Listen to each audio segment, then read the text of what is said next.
So I've been thinking about Jedi recently. More importantly, I've been thinking about their value and, what it actually means to be a Jedi Knight. And personally, I don't think it gets any better when it comes to a depiction of what a Jedi Knight could be, rather than something that I would argue they've been turned into, which is a complete heresy, in my opinion, and isn't the true value of what Jedi really are. Personally, I think it's depicted in two very specific ways, which one of them I would argue that people 9 times out of 10 have a good, strong understanding to, which is obviously Luke Skywalker, in my opinion, the greatest Jedi to ever exist. And the other one, which is more concerning, is, I would argue, the second greatest Jedi to ever exist, which is Qui-Gon Jinn. And the thing that gets me with both of these Jedi is they both commit themselves fully and completely to the way of the Jedi, fully embrace all its aspects, but at the same time are not so rigid and held to, say, the common beliefs and the practices, the rules and regulations, I would say, really, of the Jedi Council and what the Jedi have become. Obviously, in Luke's case, he doesn't really have a choice, because, by the end of, by the end of Empire Strikes Back, but obviously sort of the midway point of Return of the Jedi, he does become the singular last Jedi in the entire galaxy. It's up to him. And yeah, I just understand that he doesn't necessarily see things the same way as the Jedi Council, such as Yoda and obviously Obi-Wan as well, see things. Obviously they can understand it, but they don't necessarily get it, if that makes sense. Whereas obviously Qui-Gon does, like with the situation with Anakin. Obviously he was the only Jedi who would have been capable and ready to understand and teach this young boy and understand that he needs a father figure. He needs a dad, someone who can teach him right from wrong, someone who can tell him it's okay to feel these emotions and these things. It doesn't make you bad. It doesn't make you a terrible Jedi. You shouldn't be shutting yourself off from these things. You just need to understand how to control them, which is something that obviously the rest of the Jedi, they understand it, but they don't fully get it, if that makes sense. They have their rules, and I believe it's Anakin in episode 2 says it quite clearly, and obviously I'm paraphrasing slightly, but yeah, he says, that Jedi can't be attached to people. They can't be possessive of things, and they have to be compassionate over all else. They have to be compassionate, which he says is, as he describes, unconditional love. So you would argue a Jedi is encouraged to love.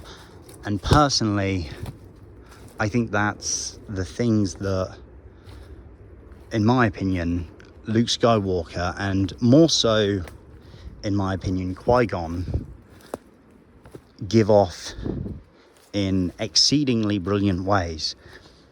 Obviously, it's pretty obvious when it comes to Luke, is, you know, his compassion and the eventual love that he has for his father, Anakin Skywalker, who's obviously turned to Vader at this point, one of the most despicable, evil people on the face of the entire galaxy. But, you know, once he understands what happened to him, what drove him to become an Vader, he understands and he recognizes that his father is still in there somewhere. Darth Vader is not his dad, as he says to him, you know, in Return of the Jedi, when they're on the landing bridge. He says to him, I believe that you are still Anakin Skywalker. Underneath the suit, underneath everything, you're still him. You're my father, Anakin Skywalker, not this shell monster you're pretending to be. That's not you. And obviously he turns out to be right. But I would argue that Qui-Gon does something more compassionate and more loving in a way, which is, obviously he finds Anakin as a young boy. He recognizes, oh, obviously he's got great power and sway over the Force. He's the strongest Force user ever, and obviously eventually will go on to become the chosen one, who will bring balance to the Force.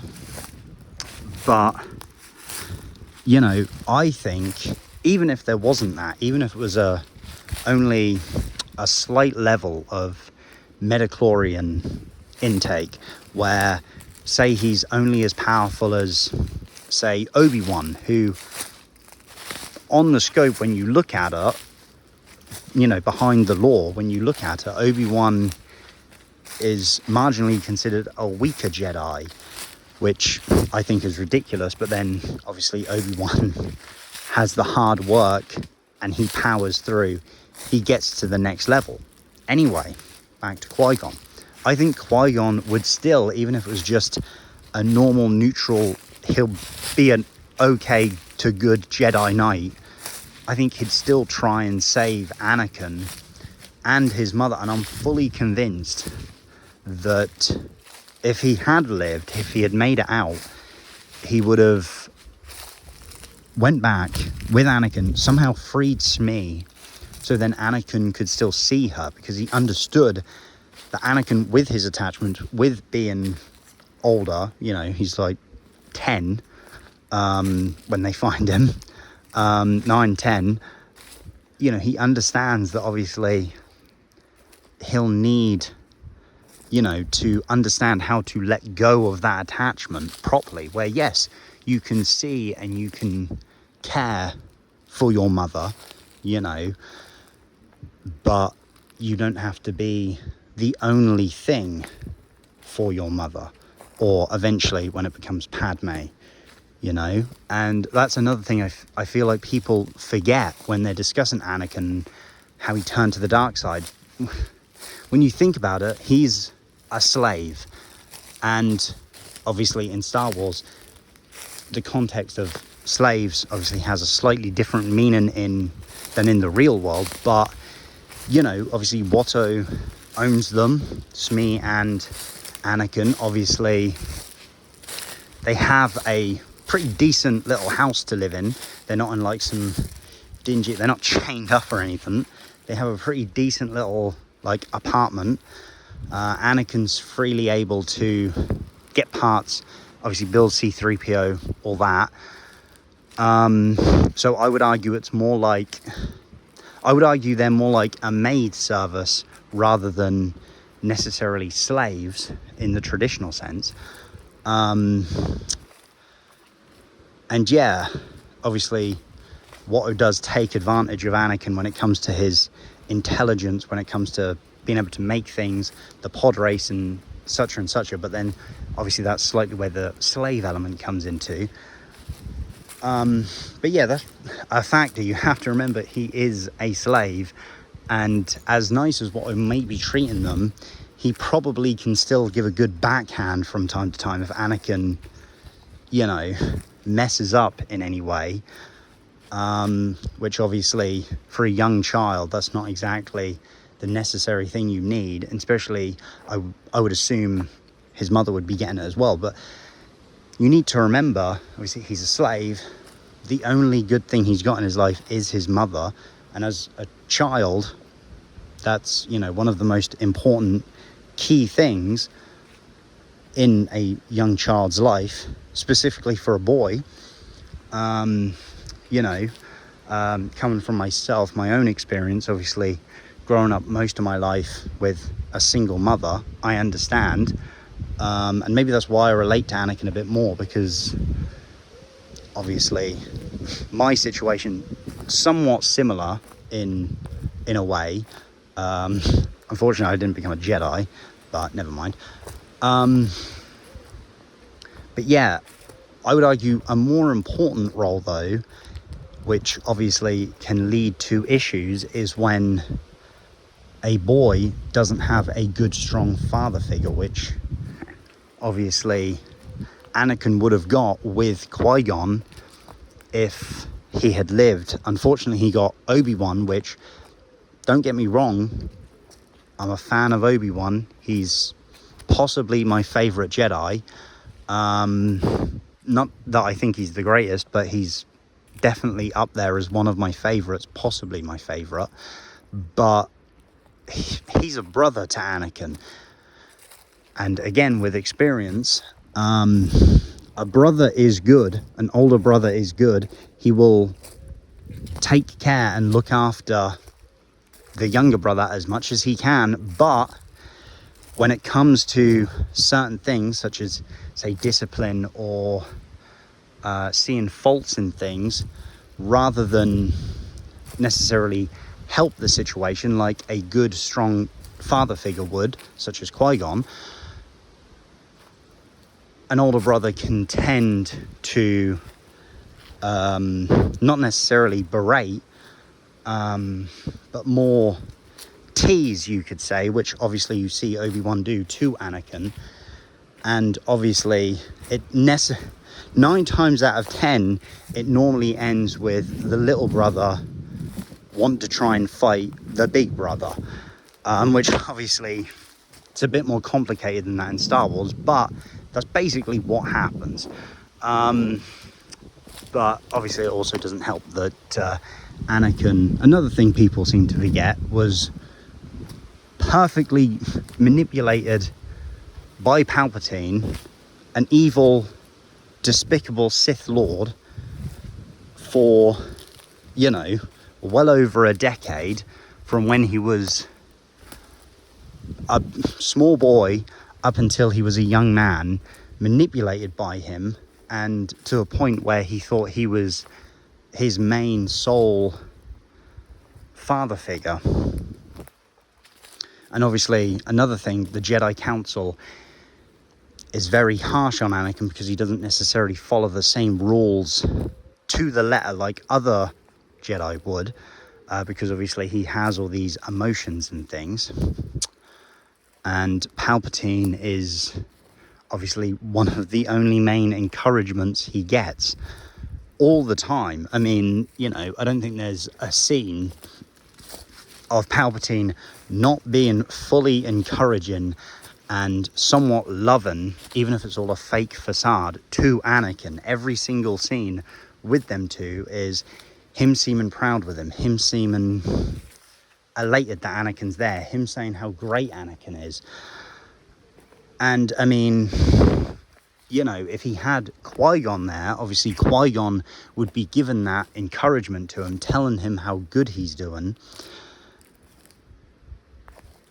And I feel like that's the way Jedi should be perceived, as Qui-Gon and as Luke, which is a disciplined, hard-working figure who will understand and know what the right thing is to do. And yes, even if the Jedi Council tells them, no, we need to do this our way because the Republic, because this, because that, any number of situations, you know, Qui-Gon as a Jedi, listening to the Force first, not the Council, who's getting instructed by the Republic what to do in certain situations. You know, he'll follow the Force first because that's the way a true, real Jedi should be. And that's obviously eventually how Luke acts. And yeah, I just, you know, I think, obviously I know people probably talk about them anyway, but I feel like when we're talking about the greatest Jedis, obviously Luke is always going to be number one. Specifically, obviously Luke in Return of the Jedi.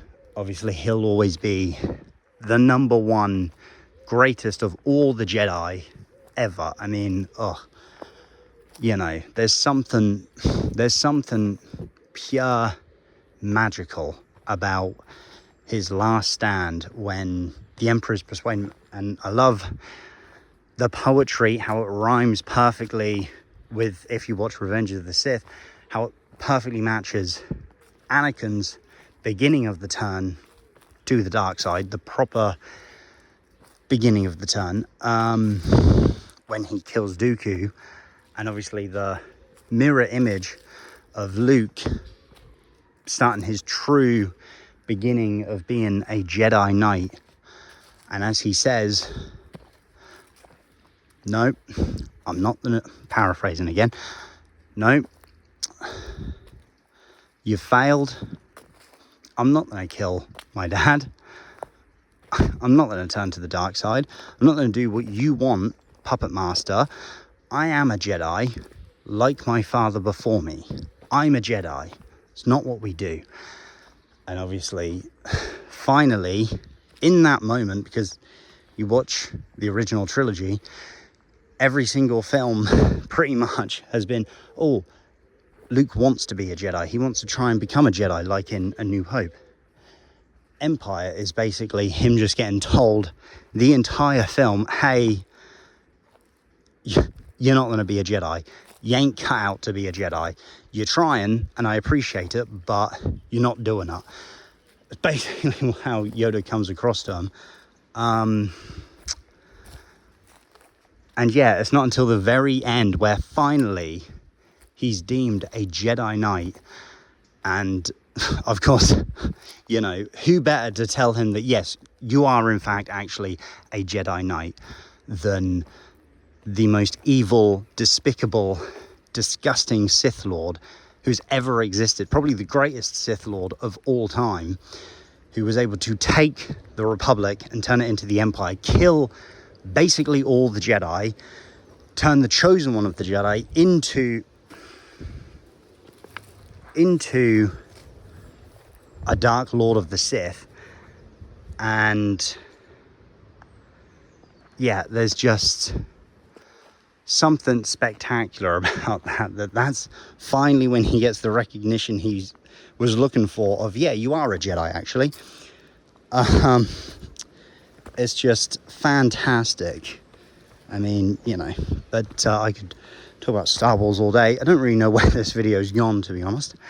But yeah, I'll leave it there with my love of Qui-Gon Jinn, obviously Luke Skywalker as well, but more so Qui-Gon Jinn, even though I don't think I really talked about him for that long. Never mind. But yeah, if you somehow made it all the way through this rambly video, which you probably didn't care for, to be honest, you know, if you liked it, you can subscribe if you wish. Yeah, and you know, I'll probably make some more rambly videos at some point. Yeah, see you later.